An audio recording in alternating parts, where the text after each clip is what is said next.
warahmatullahi wabarakatuh. Jadi aksi dari Menteri Sosial Risma hari ini bertemu para gelandangan itu yang dituding oleh para netizen sebagai drakor itu masih berlanjut. Bahkan sekarang ada seorang warga Surabaya yang secara khusus datang ke Jakarta melaporkan Ibu Risma. Jadi dituding dia melakukan settingan atau kalau oleh istilahnya netizen namanya drama Korea. Saya akan mengajak Anda untuk ngobrol dengan Mas Cecep Muhammad Yasin ini dari Surabaya. Assalamualaikum Mas Cecep, atau kalau orang Surabaya Cak ya. Iya, Cak. Ya. Cak. Waalaikumsalam warahmatullahi wabarakatuh. Waalaikumsalam warahmatullahi wabarakatuh. Jadi apa ceritanya kenapa Anda sampai bela-belain ke Jakarta, datang ke Polda Metro Jaya melaporkan Bu Risma ini? Jadi begini, saya ini sebetulnya sudah sering ke Jakarta. Ada usaha kecil-kecilan, ekspedisi di daerah Kampung Bandan ya. Tepatnya di Jakarta Utara itu yang dekat jaraknya insya Allah kalau dengan Tamrin yang sekitar 5 kiloan lah ya. Terus sering kali sering banget lah lewat atau berhenti di daerah Tamrin Sudirman. Saya sekitar di situ dulu ada Sarinah, itu ada McDonald. McDonald itu saya sering, sekarang udah nggak ada. Ya. Saya sering ada di situ juga. Saya sering di Kementerian Agama di Litbang, kalau nggak salah di Tamrin, di pojokan itu. Oh iya, seberangnya Sarinah ya. Nah, seberangnya Sarinah, saya sering ke sana. Saya itu kaget. Bu Risma itu sebetulnya kalau di Surabaya cukup disenangi. Dan saya adalah salah satu pendukung beliau. Beliau dalam hal ini, saya 2 kali nyoblos, bahkan saya ikut mengkampanyekan beliau. Saya kaget ketika, ya pertama senang Bu Risma dijadikan menteri, walaupun dalam artian kata saya juga agak mempertanyakan, kok Bu Risma katanya mau selesai tapi belum selesai, mau diangkat jadi menteri, kenapa nggak nunggu gitu. Ada banyak pertanyaan begitu. Dulu kan Bu Risma ngomongnya akan sampai selesai kan gitu. Ini nyatanya kan ini belum selesai walau waktunya dekat kan. Terus, ya kita tetap menyambut gembira, kita husnudon, beliau diangkat di Jakarta sebagai menteri. Biasanya Bu Risma itu kalau bekerja itu sesuai dengan data. Dengan data, maka beliau akan melakukan upaya-upaya dengan perubahan-perubahannya. Tapi aneh, ketika sampai di Jakarta itu kita merasa aneh. Kita orang Surabaya jujur aja, saya diskusi dengan teman-teman, aneh kok Bu Risma kok bisa. Di saat di saat rakyat sedang susah, ada pandemi, ekonomi nggak karo-karuan, yang maaf aja, kalau ahli-ahli bilang ini peredaran uang hampir tidak ada, terus di Kemensos itu ada korupsi ya. Iya. Bu Risma masuk, menterinya ditangkap KPK, Pak Zulian Batubara, Bu Risma masuk ke Jakarta di tempat yang beliau tidak tahu, tidak kenal. Jakarta ini insya Allah saya anggap beliau tidak mengenal. Tahu-tahu beliau diangkat bukannya membenahi kementeriannya yang jelas-jelas korup, itu banyak oknum korup. Biasanya Bu Risma itu langsung membenahi perangkatnya dulu. Kalau di Pemkot dulu, saya lihat Bu Risma itu sampai berantem dengan Pak Bambang DH, saya ingat Mas Yan ya, wakilnya mengundurkan diri, karena Bu Risma itu membenahi ke dalam dulu. Membenahi pemerintah kota Surabaya itu ke dalam. Nah, ini enggak sepertinya. Bu Risma tidak melihat bahwa ada menteri yang dia gantikan ditangkap, di mana di situ ada oknum yang ditangkapi oleh KPK, tapi tidak dibenahi, langsung aksi. Seperti masuk hutan belantara. Sehingga apa yang terjadi? Ya ini, jadi kita yang selama ini mengunggul-unggulkan Bu Risma jadi merasa malu gitu. Saya sampai ditegur, ternyata wali kotamu yang kamu banggakan kerjanya begitu. Nggak jelas. Itu bukan tupoksinya. Nah, kita kenapa Surabaya kan merasa malu saya. Saya itu selalu mengunggulkan Bu Risma. Jadi malu saya kayak gitu. Itu sehingga dengan begini saya terus terang menyentil Bu Risma secara langsung nggak bisa. Tapi ketika melihat, saya itu tahu di situ tidak pernah ada gelandangan. Dari 97 loh saya. Iya, Sering iya, kali iya. saya ke Jakarta, bahkan saya ke kantor di Jakarta. Akhirnya ya saya lawan, saya luruskan Bu Risma. Oh, Kerjanya tolong sesuai dengan tupoksinya begitu. jadi ini Bersihkan benahi targetnya dulu mengingatkan Bu rumahmu. Risma begitu ya? Iya, bersihkan dulu rumahmu yang ada korupsinya dan memang terus atur Kementerian Sosial ini di mana di tanggal 11 sampai tanggal 25 rakyat Indonesia dalam keadaan susah harus menghadapi PSBB, harusnya Kemensos itu memikirkan bagaimana rakyat Indonesia dalam situasi seperti ini, khususnya bantuan itu mencapai sasaran. Mencapai sasaran sesuai dengan sasaran, tidak ada sasaran bantuan sosial itu yang salah. Tepat sasaran, itu saya harapkan. Karena terus terang aja, bantuan sosial yang disalurkan oleh Kementerian Sosial, itu di bawah itu nggak karu-karuan. Itu yang harusnya dibenahi oleh Bu Risma. Banyak kritikan. Saya melihat kok ada kewarganisasi, koncoisasi, saya mendengar itu. Saya juga tahu di daerah-daerah ada yang menerima bantuan padahal dia kaya dan sebagainya. Itu yang harus dibenahi oleh Bu Risma. Ya. Nggak perlu begitu. Karena sudah muak dengan cara begitu. Nah, jadi kemarin Anda datang ke Polda itu apa? Laporannya apa? Kebohongan. Jadi saya melihat setelah kita lakukan terus terang ya, sebelumnya saya sama teman-teman itu melakukan kajian. Ini siapa orang ini? Yang jelas saya katakan sama teman-teman kita, kumpulan teman-teman ya, yang sebetulnya mereka semua itu 100% adalah, bukan hanya saya saja, adalah pendukungnya Bu Risma. Ini siapa ini? Dan ada maksud apa Bu Risma begini? Gitu. Kita tidak ingin Bu Risma itu maaf saja, membuat blunder yang tidak bermanfaat untuk rakyat gitu.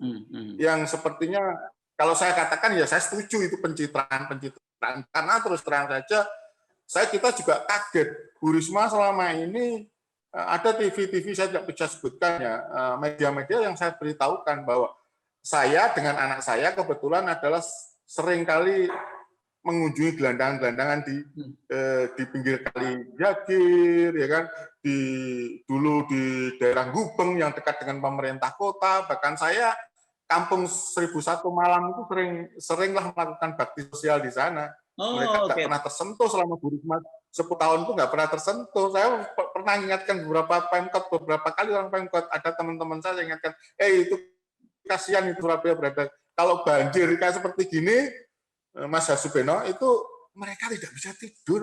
Kenapa? Mereka terpaksa kadang-kadang ya kebanjiran karena mereka memang harus banjir. Nah, itu yang harusnya diperhatikan. Kok tahu-tahu begini? Makanya terus Bu Risma melakukan begitu, saya lihat orang yang diajak ngomong yang namanya Nur Saman itu setelah saya dan teman-teman dari Jakarta ya, saya ada teman-teman dari Jakarta, coba dilihat benar nggak itu orang itu gelandangan sesuai dengan berita di media. Oh ternyata bukan Bang, ya sudah. Ya. Saya hantam, inilah kebohongannya. Ya, kalau nggak salah menurut versinya Depsos itu bukan Nur Saman yang ditemui oleh Bu Risma, tapi itu Kastubi gitu, dan sekarang malah sudah dimasukkan bekerja di salah satu perusahaan BUMN tuh, PT apa itu properti, itu pembangunan properti. Itu alibi mereka saja ya, apalagi dikasihkan. Saya juga ketahui Bu Risma mengambil, biasanya yang diambil oleh Bu Risma itu orang-orang ahli.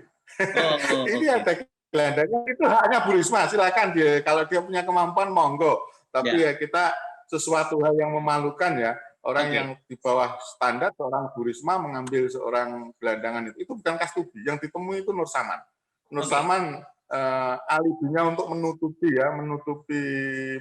kesalahannya atau apa, sehingga saya yakin bahwa itu bukan yang ditemui bukan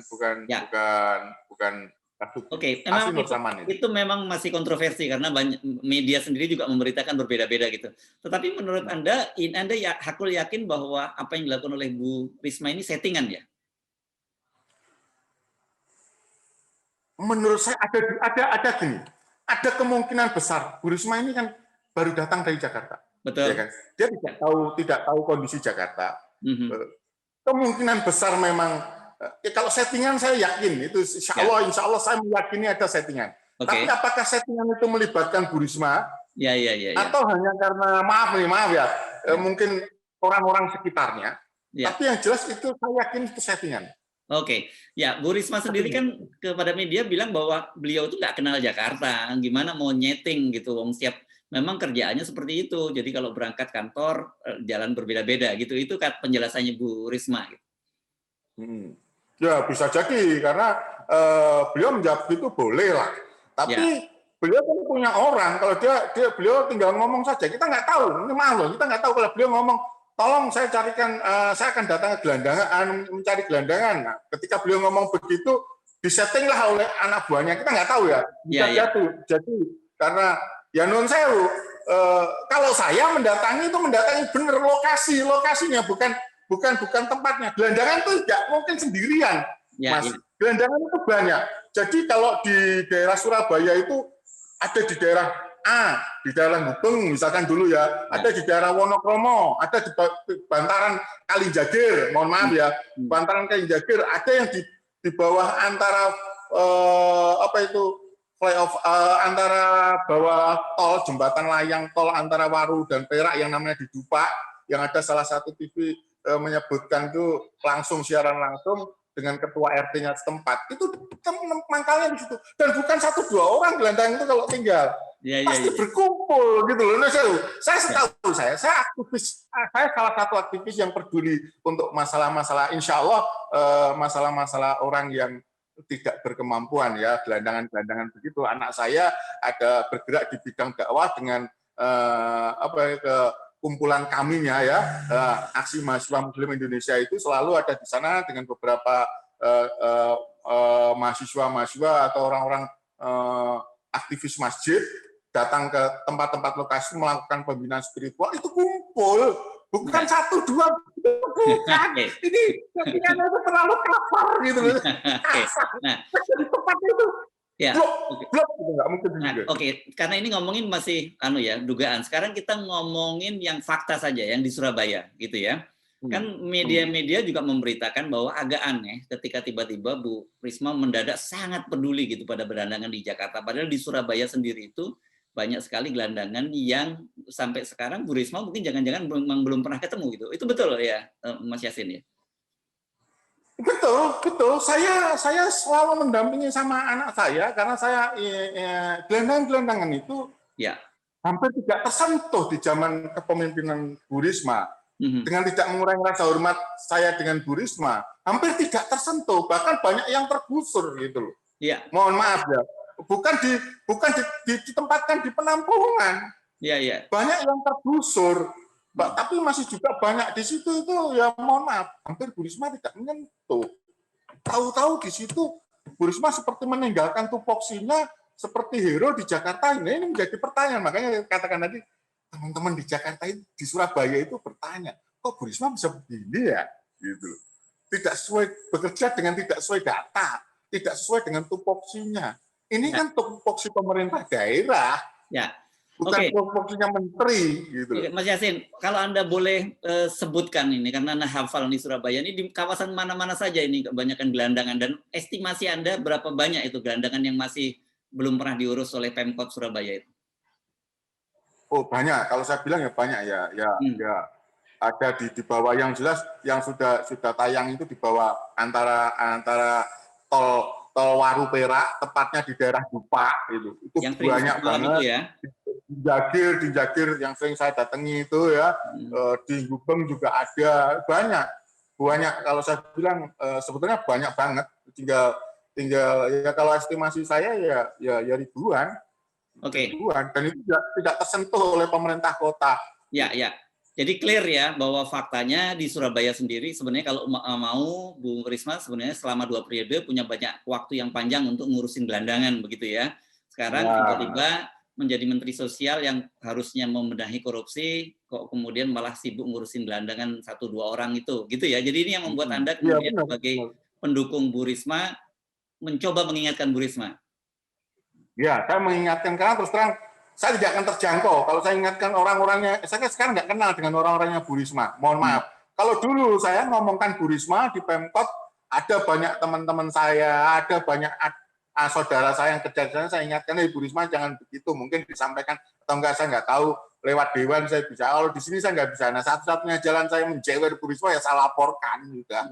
Masa bodoh. Bu Risma terima atau tidak, tolonglah kerja sesuai dengan tupoksinya, sehingga tidak membuat kita malu lah warga Surabaya yang dulu membanggakannya, ternyata kerjanya itu ya mohon maaf tidak profesional, bahkan jauh dari profesional. Iya.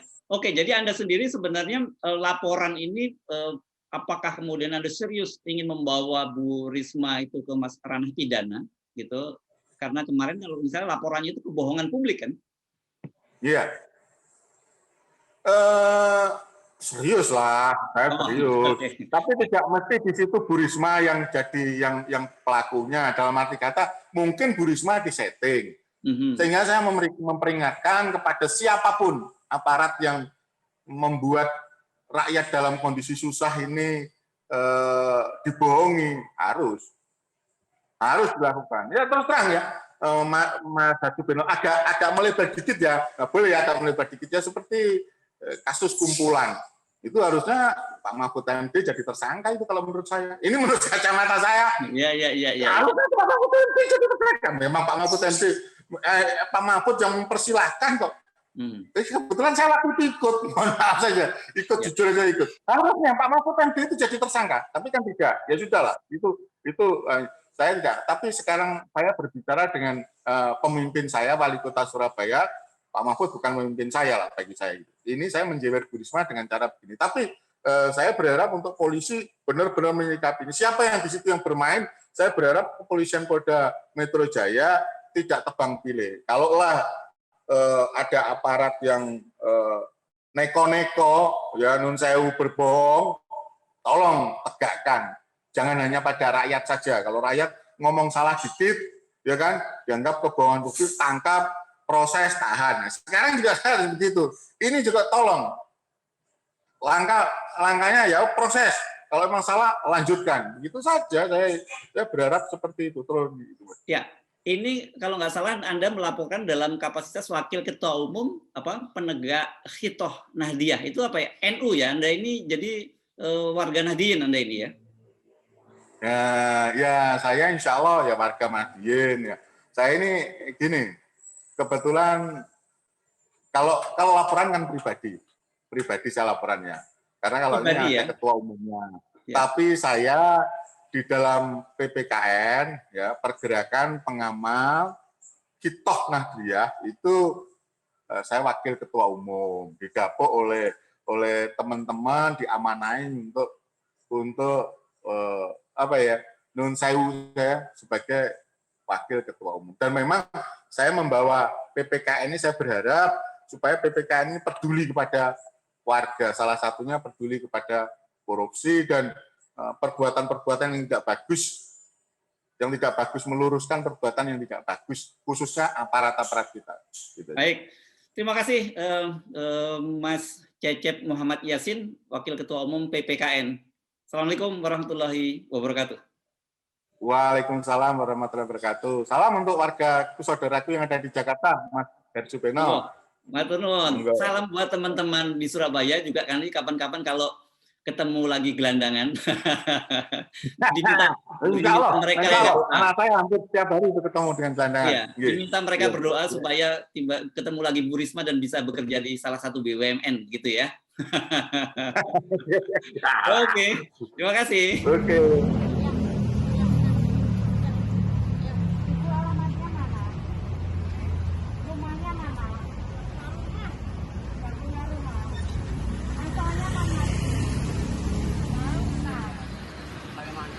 Enggak ada perang sekarang. Sekarang sudah nggak ada perang, ya Pak ya?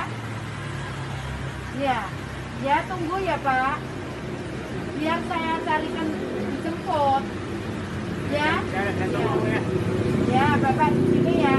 Ya tidur. Ya. Pakai laporan polisi aja.